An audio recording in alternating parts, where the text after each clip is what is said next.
Good morning. आज आज आप लोगों के लिए हम इसमें रे ऑप्टिक्स किरण प्रकाश की चैप्टर 9 12th क्लास फिजिक्स में से एक बहुत ही महत्वपूर्ण क्वेश्चन लेके आए हैं। वो है दर्पण समीकरण। दर्पण समीकरण दर्पण समीकरण जो है सभी बोर्ड एग्जाम के लिए तो ज़रूरी है, सभी बोर्ड एग्जाम के लिए ज़रूरी है, लेकिन आप लोगों को बता दें पार्टिकुलर है ना, स्पेशली यदि एमपी बोर्ड की बात करें तो एमपी बोर्ड में एक क्वेश्चन इस चैप्टर से 5 नंबर का आने वाला है और उनमें से दर्पण समीकरण 5 नंबर के लिए बहुत महत्वपूर्ण है, बहुत ही महत्वपूर्ण है ना। तो ये 5 नंबर का क्वेश्चन आप लोगों से MP board, particular MP board की बात करें तो है ना, सभी बोर्ड के लिए ज़रूरी है, पर एमपी बोर्ड में कन्फर्म है कि 5 नंबर क्वेश्चन इस चैप्टर से आना है, जिसका इसके आने का चांस 100% मान के चलो। तो टॉपिक है दर्पण समीकरण। दर्पण समीकरण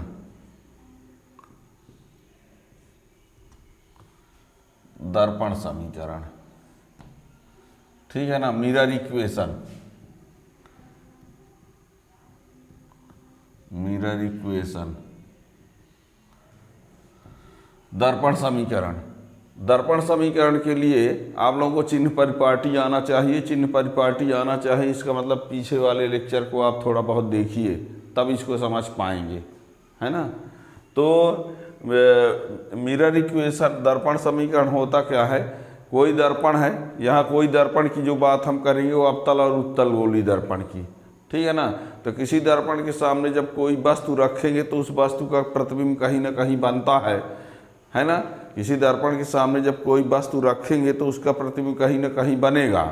तो दर्पण के ध्रुव से वस्तु तक की दूरी, दर्पण के ध्रुव से वस्तु तक की दूरी और दर्पण से जो प्रतिबिंब बनेगा उस दर्पण से प्रतिबिंब तक की दूरी, यानी दर्पण से वस्तु की दूरी, दर्पण से प्रतिबिंब की दूरी, मतलब ध्रुव से वस्तु की दूरी और ध्रुव से प्रतिबिंब की दूरी। किसके ध्रुव? दर्पण के ध्रुव, यानी दर्पण के ध्रुव से वस्तु की दूरी, दर्पण के ध्रुव से प्रतिबिंब की दूरी और दर्पण की फोकस दूरी। 3 राशि, वस्तु की दूरी, प्रतिबिंब की दूरी और फोकस दूरी। वस्तु की दूरी को U से प्रदर्शित किया जाता है, प्रतिबिंब की दूरी को V से प्रदर्शित किया जाता है, फोकस दूरी को F से। तो वस्तु की दूरी U, प्रतिबिंब की दूरी V एवं फोकस दूरी F है में संबंध दर्शाने वाले समीकरण को दर्पण समीकरण कहते हैं। किसी भी गोली दर्पण में, चाहे वो अवतल दर्पण हो चाहे उत्तल दर्पण हो, वस्तु की दूरी U, प्रतिबिंब की दूरी V एवं फोकस दूरी F में संबंध प्रदर्शित करने वाले या दर्शाने वाले समीकरण को दर्पण समीकरण कहते हैं। अब वो समीकरण होता है इस प्रकार से 1/F बराबर 1/U प्लस 1/V।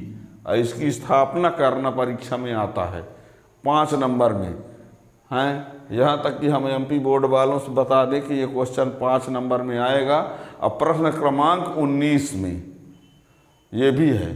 पैटर्न अभी चेंज ना हो जाएगा तो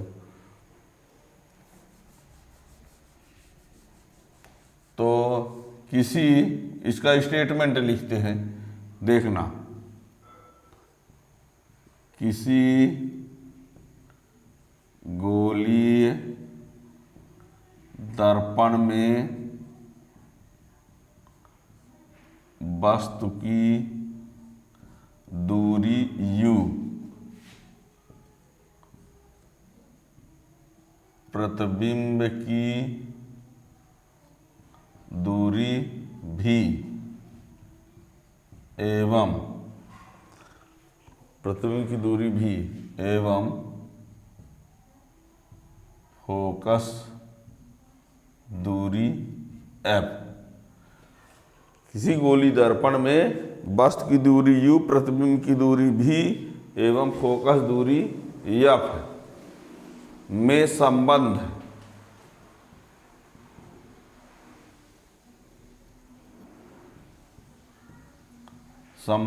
दर्शाने वाले समीकरण को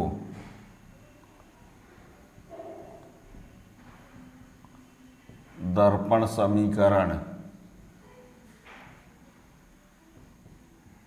कहते हैं।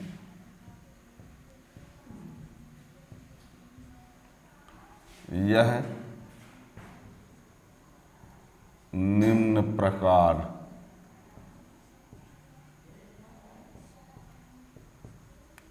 का होता है।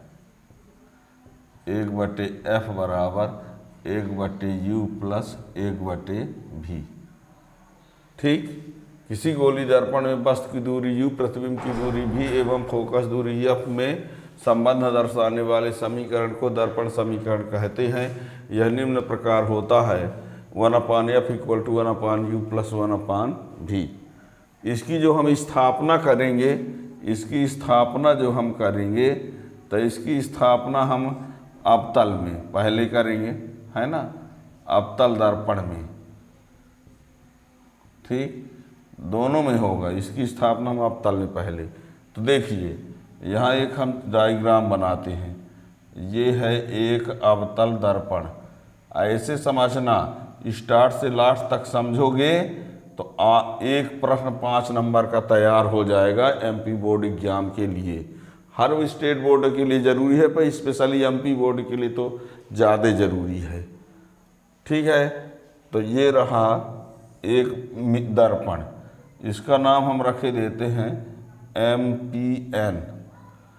इसमें P जो है वो ध्रुव है, F जो है फोकस है और C जो है वो वक्रता केंद्र है।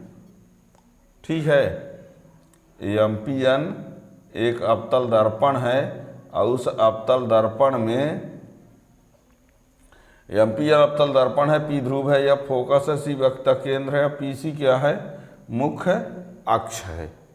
ठीक है ना, MPN अवतल दर्पण, P ध्रुव, F फोकस, C वक्रता केंद्र, PC मुख्य अक्ष है। हम यहाँ पर एक वस्तु ले रहे हैं AB एक वस्तु ले रहे हैं और यहाँ से एक प्रकाश किरण मुख्य अक्ष के समांतर जा रही है। कैसे जा रही है, मुख्य अक्ष के समांतर। तो ये कहाँ से पास होगी, फोकस से पास होगी, ये रूल ही है। एक प्रकाश किरण कैसे जा रही है, मुख्य अक्ष के समांतर जा रही है। तो मुख्य अक्ष समांतर जा रही है तो परावर्तन के पश्चात कहाँ से गुजरेगी, वो फोकस से होकर गुजरेगी। ठीक है ना, एक प्रकाश किरण मुख्य अक्ष समांतर गई, परावर्तन के पश्चात फोकस से गुजरी, ये परावर्तित किरण है। अब एक दूसरी प्रकाश किरण भी हम लेते हैं। दूसरी प्रकाश किरण मान लीजिए कहाँ से जा रही है, वक्रता केंद्र से होकर। तो वक्रता केंद्र से जाने वाली किरण उसी रास्ते से ही लौटती है और जहाँ पर दोनों मिल रही हैं वहाँ पर से लंब डाल देते हैं A' B'। जहाँ दोनों परावर्तित किरणें काटी हैं वहाँ पर से हमने A' B' क्या कर दिया, लंब डाल दिया। क्या कहा हमने, फिर से सुनना, MPN चाहे MN बोल दो, MPN हमने एक अवतल दर्पण माना, P को ध्रुव माना, F क्या है, फोकस है, C वक्रता केंद्र है, AB कोई वस्तु है जो दर्पण के सामने रखी है और उसका प्रतिबिंब कौन है, A' B' बना है ना। ये किरण को हम यहाँ पर AQ बोले देते हैं। ठीक है ना, AQ। और यहाँ से QR नॉर्मल ड्रा कर देते हैं, ये QR। ध्यान देना, ये P अलग से यहाँ पर है, ये नॉर्मल ड्रा किए हैं। QR एक अभिलंब है, QR क्या है, एक अभिलंब है। ठीक है ना, यानी MPN क्या है, अवतल दर्पण है, P ध्रुव है, F फोकस है, C वक्रता केंद्र है और PC मुख्य अक्ष है।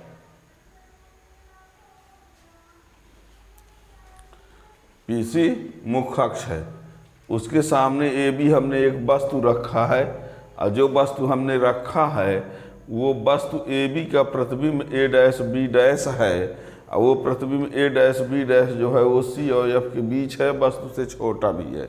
उसकी वजह है कि वस्तु हमने C के बाहर रखा है। ठीक है ना, तो यहाँ पर सब अब जैसा जैसा कहा है वही सब लिखे दे रहे हैं, है ना। देखिएगा, मान लिया MPN एक अवतल दर्पण है जिसमें P ध्रुव, F फोकस, C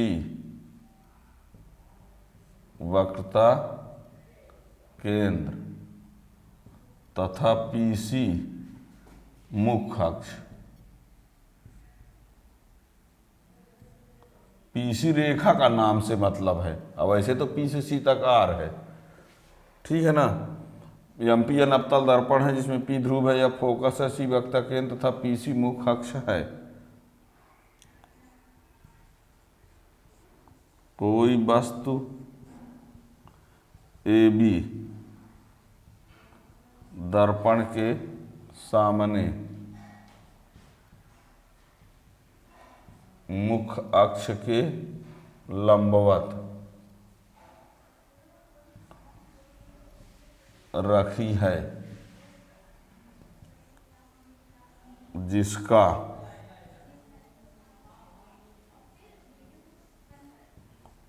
वास्तविक प्रतिबिंब A' B' बनता है। QR लंब PC खींचा, QR लंब PC खींचा, ठीक, इतने में कोई दिक्कत नहीं है। अब देखो यहाँ पर ध्यान दीजिए, ABC दिख रहा है, ABC और एक है A', B' C, सबको दिख रहा है। ABC और A', B' दो त्रिभुज दिख रहे हैं, दिख रहा है ना, ABC और A', B' ये त्रिभुज में ये 90 अंश है, ये भी 90 अंश है, ये 90 अंश है, ये भी 90 अंश है, दोनों बराबर हैं। और ये शीर्षाभिमुख से बराबर हैं, ये दोनों बराबर शीर्षाभिमुख से, और ये 90 अंश बराबर हैं, इसलिए ये दोनों त्रिभुज जो हैं समरूप होंगे। दोनों त्रिभुज क्या होंगे? समरूप होंगे। यानी क्या लिख रहे हैं देखिए, अब त्रिभुज ABC और त्रिभुज A', B' में कोण ABC बराबर कोण A', B' ये प्रत्येक 90 अंश के हैं। कितने? अकोण ACB बराबर कोण A',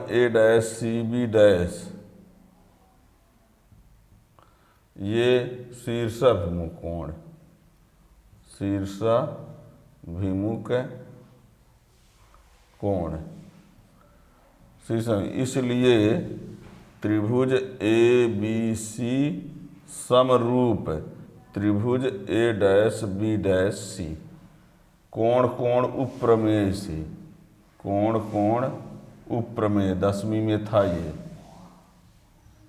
कोण कोण उपप्रमेय से, ठीक है ना। कोण कोण उपप्रमेय से ये दोनों त्रिभुज समरूप हो गए। और जब दो त्रिभुज समरूप होते हैं तो संगत भुजाएं जो होती हैं, समरूप त्रिभुज की संगत भुजाएं आनुपातिक होती हैं। समरूप त्रिभुज की संगत भुजाएं आनुपातिक होती हैं। तो देखिएगा यहाँ पर संगत भुजाएं यानी लंब बटे लंब, लंब बटे लंब, तो AB बटे A', B' बराबर आधार बटे आधार, तो BC बटे B', समरूप त्रिभुज जब होते हैं तो उनकी संगत भुजाएं अनुपातिक होती हैं। यानी लंब बटे इसका लंब बटे इसका लंब, इसका आधार बटे इसका आधार, इसका कर्ण बटे इसका कर्ण, लेकिन कर्ण का कोई रोल ही नहीं है ना। ये रहा समीकरण नंबर 1। इसी प्रकार त्रिभुज, देखना ये एक त्रिभुज दिख रहा है QRF, सब लोग देखना QRF त्रिभुज और A', B', F त्रिभुज, ये कुछ बड़ा सा, ये छोटा सा त्रिभुज, ये भी दोनों समरूप हैं।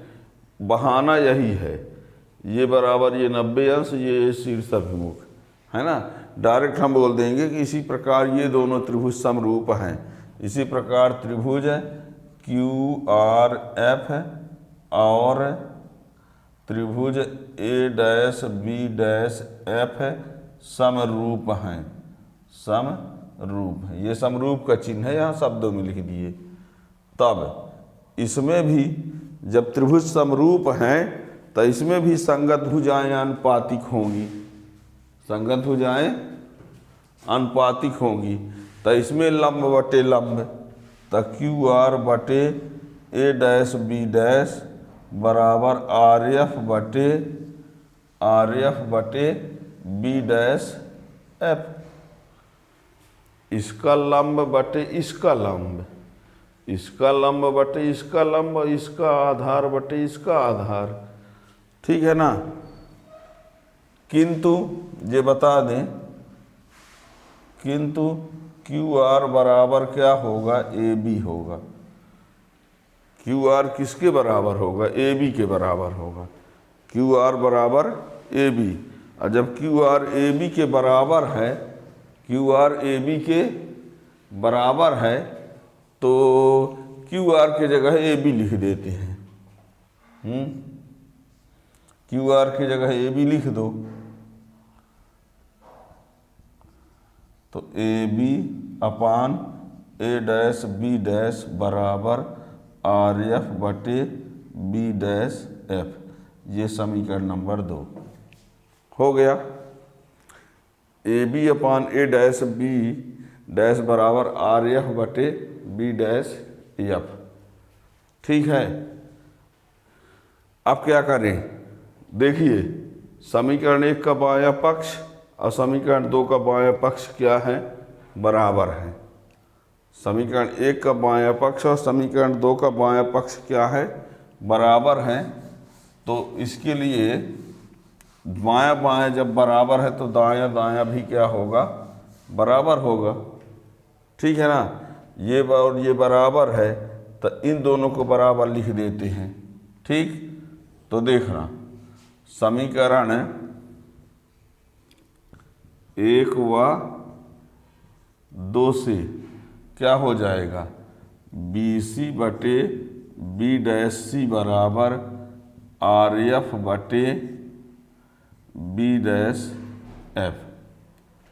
यहाँ तक पहुँच गए, BC बटे B'(C) बराबर RF बटे B'(F)। ठीक है, अब यहाँ पर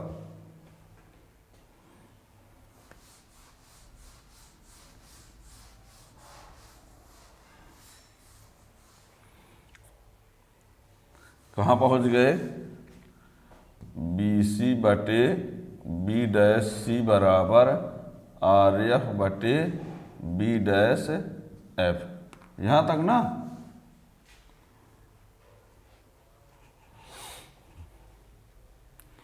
अब यहाँ पर ये बता दें, यम और यन को मिलाया जाए, यम और यन को मिलाया जाए तो इसको बोलते हैं द्वारक।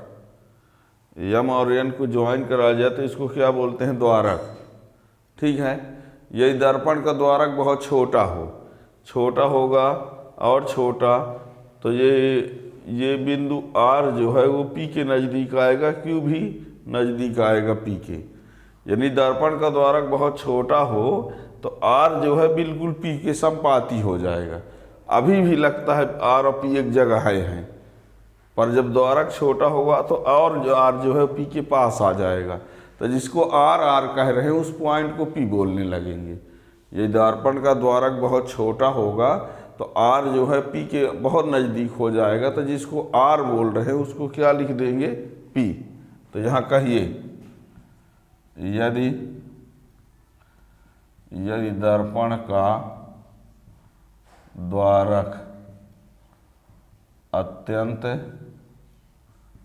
छोटा हो तो RF के स्थान पर PF लिखने पर जहाँ आर है वहाँ पी लिख देंगे। तो यहाँ क्या हो जाएगा, बी सी बटे, ये बी डैश सी ना है सारी, आर एफ बटे बी डैश एफ।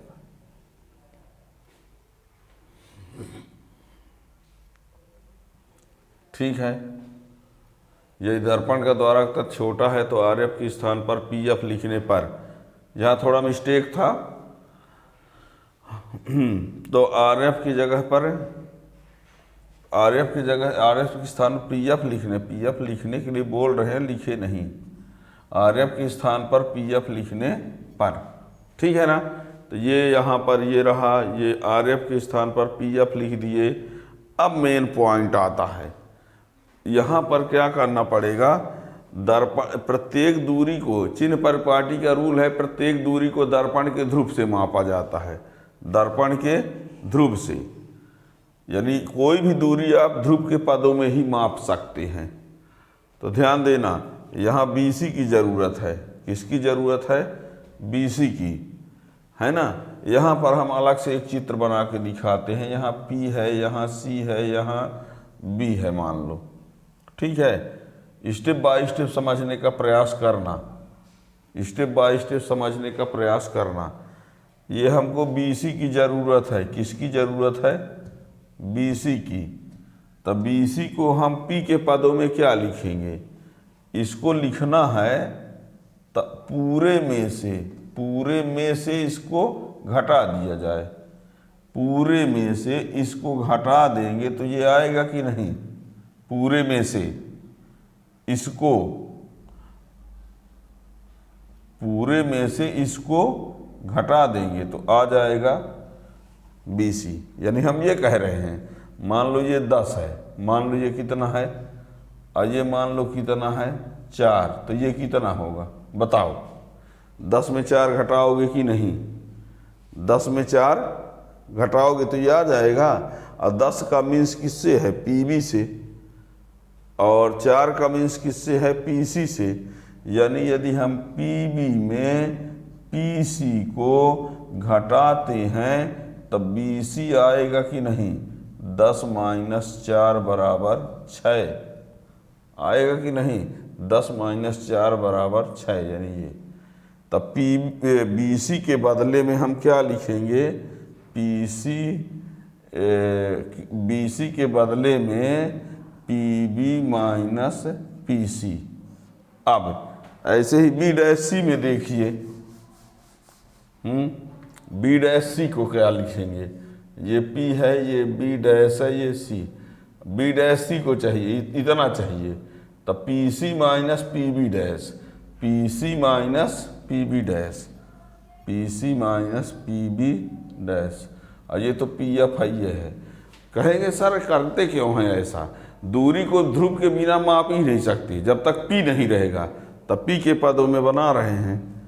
ऐसे ही अब B' की ज़रूरत है, B', तो देखना ये P है, ये F है, ये B' है, आपको इसकी ज़रूरत है, इसकी। तो PB' में PF को माइनस कर दीजिए, PB' में PF को माइनस करेंगे तो B' आ जाएगा, यानी PB' - PF। ये लाइन बहुत ज़रूरी है। ठीक, अब ये बता दें, सुनना, यहाँ समझिए, यहाँ बहुत भीड़ हो जाएगी, पर यहाँ हम लिखे देते हैं P से B तक का जो डिस्टेंस है वो -u है, वस्तु की दूरी है। P से यहाँ तक की दूरी जो है वस्तु की दूरी है। अब P से B' तक की दूरी जो है वो प्रतिबिंब की दूरी है। क्या है, प्रतिबिंब की दूरी। और PC जो है वो वक्रता त्रिज्या है। क्या है, वक्रता त्रिज्या। अब PF जो है वो फोकस दूरी है। क्या है, फोकस दूरी। देख लो, P से B तक क्या है, वस्तु की दूरी u, इधर है तो माइनस, इधर की पूरी दूरी माइनस होती है, उधर की पूरी दूरी प्लस होती है। पी से इधर सब माइनस और पी से उधर सब प्लस। तो इन सब मानों को यहाँ रखिए। अब पी बी के जगह क्या लिखेंगे, minus u minus p c के जगह पर आर माइनस आर माइनस यहाँ पी बी डैश भी। ठीक है, पी बी यानी माइनस यू, पी सी यानी माइनस आर, और ये माइनस आर, ये minus f minus v minus f. इतना ठीक है, बिल्कुल ठीक है। अब क्या करें, ये माइनस यू प्लस आर और ये माइनस आर माइनस प्लस भी, ठीक है, और ये minus f minus v plus F. चिन्ह परिपाटी से ये हमने सब रखा है, ठीक है ना।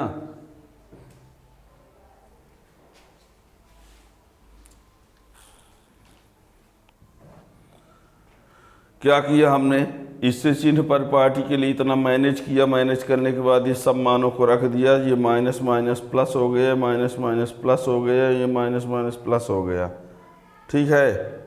अब देखिएगा, अब क्या करेंगे, एक बात और समझिए, दर्पण समीकरण किसका किसका संबंध है, दर्पण समीकरण किसका किसका संबंध है, यू भी और एफ का।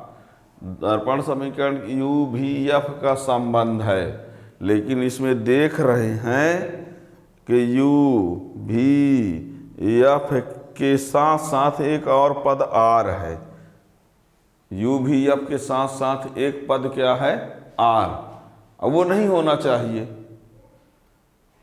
तो क्या करते हैं, आर के बदले में हम 2f लिख देते हैं। आर के बदले में सॉरी आर के बदले में 2f लिख देते हैं, क्योंकि आर बराबर 2f होता है। इसको भी हमने पीछे लेक्चर में सिद्ध किया है, उसको आप देख सकते हो। आर बराबर 2f होता है, तो आर की जगह पर अब क्या लिख देंगे, 2f। आर के बदले क्या लिख देंगे, 2f। तो देखना, माइनस यू प्लस 2f बटे minus 2f plus v equal to minus f upon minus v plus F.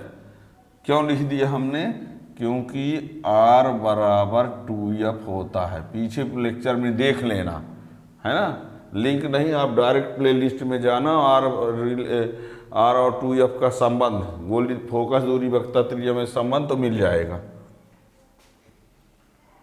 तो आर बराबर 2f, तो ये लिख दिए।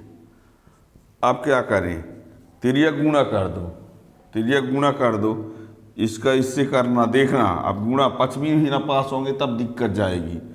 इसका इससे इंटू किए तो ये प्लस हो गया, माइनस माइनस प्लस, और ये यू एफ का इससे माइनस यू का इससे तो यू भी, और यू एफ का तो यू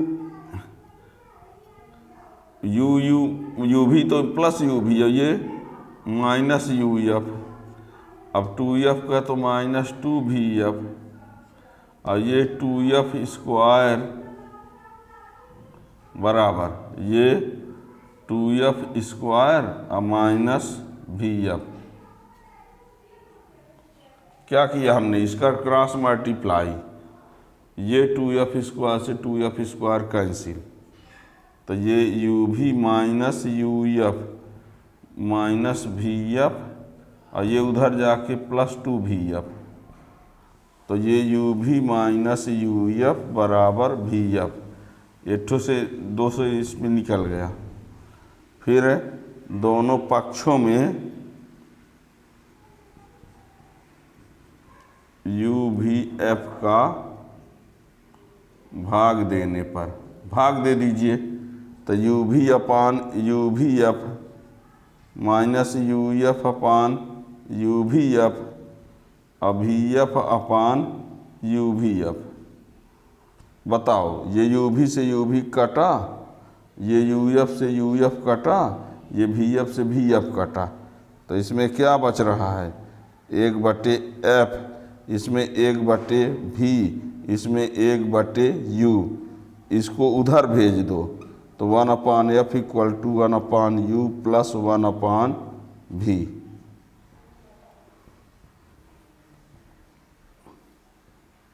ठीक, यही रहा दर्पण समीकरण, यही दर्पण समीकरण है।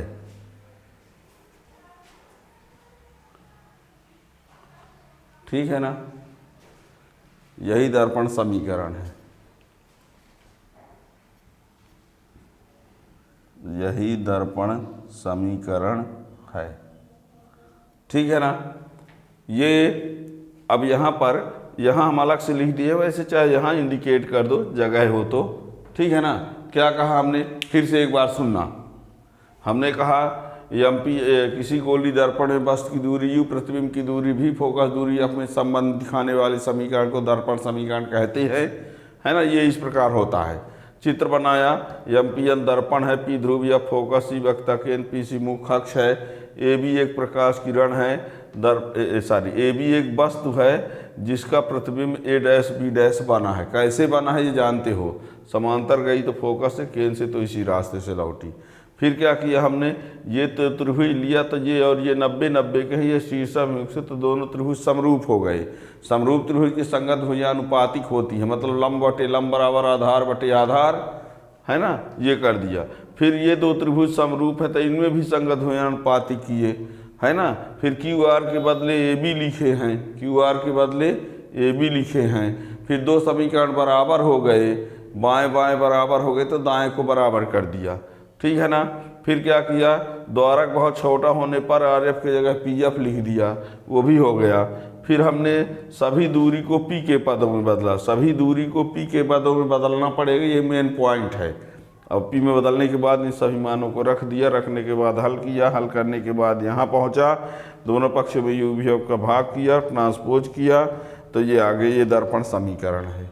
ये क्वेश्चन बताए दे रहे हैं, है ना। है तो हर एक के लिए ज़रूरी, पर स्पेशली एमपी बोर्ड के लिए 5 नंबर के लिए बहुत इम्पॉर्टेंट क्वेश्चन है। इसको कभी मत छोड़ना, स्टार्ट से लास्ट तक समझना। इस प्रकार जो भी इस चैप्टर के 5 नंबर वाले जो भी क्वेश्चन आने वाले हैं वो सब हम बता देंगे कि इनमें से आने हैं, है ना। 3-4 क्वेश्चन हैं जो उनमें से कोई ना कोई एक क्वेश्चन आएगा, उसके आर में भी वही। ठीक है, तो जो चैनल में नए होंगे तो सब्सक्राइब कर लें, दूसरे को भी बताएंगे, शेयर करेंगे, और ताकि उसका नए वीडियो का नोटिफिकेशन मिलता रहेगा। Thank you.